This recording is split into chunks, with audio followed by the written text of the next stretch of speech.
Bonjour à tous, on est au CJ à Bourgoin-Jallieu, c'est à la maison du département, c'est ça? C'est ça, à la maison du département du parc des Ilattes, 18 avenue Frédéric Dard. Avec madame... Adouard, je suis médecin au centre de dépistage. Donc on va se mettre dans la situation d'un garçon qui vient de se mettre en couple avec une jeune fille, qu'elle ne veut rien envisager avec lui tant qu'il n'a pas fait de dépistage parce qu'elle est angoissée.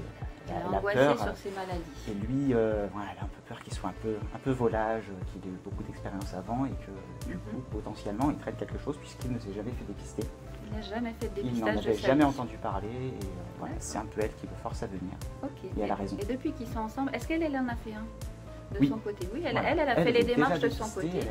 Parce que c'est important que les deux personnes dans un couple fassent un test. Bon, il n'y a plus d'autres occasions de faire des tests de dépistage, mais quand c'est un couple, il faut que les deux personnes fassent le test. Alors il faut savoir, bien sûr, c'est difficile à affronter, parce que c'est une maladie qui fait peur, le sida, c'est une maladie qui est taboue.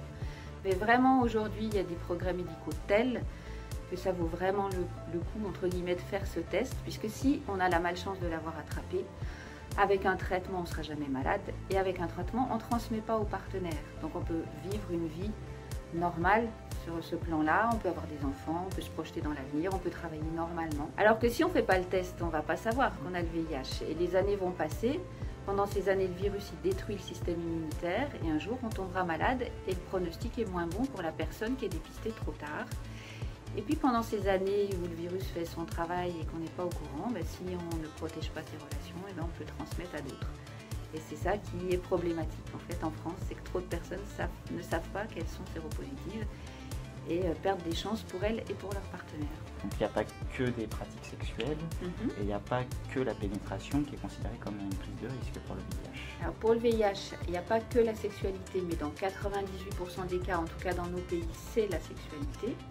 On va vite éliminer les risques avec le sang qui sont beaucoup plus rares.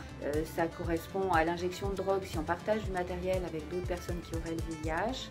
Ça peut être des gros accidents de la circulation, on est en contact avec des grosses quantités de sang. Il y a la transmission de la mère à son bébé pendant la grossesse, mais ça on sait très bien faire, on traite la maman et le bébé. Une mère qui est traitée, elle ne transmet pas son bébé, ça c'est sûr. Il n'y a plus de risque dans les transfusions de sang depuis des années. Et puis dans les pratiques sexuelles, c'est quand même essentiellement les pénétrations vaginales, anales non protégées. Et il y a un petit risque, mais vraiment très petit, en faisant une fellation, en faisant un cunnilingus, mais c'est vraiment minime. Mais le risque existe quand même. Voilà, il est possible. Voilà. Dans certaines situations où il y a plusieurs facteurs de risque qui se mélangent.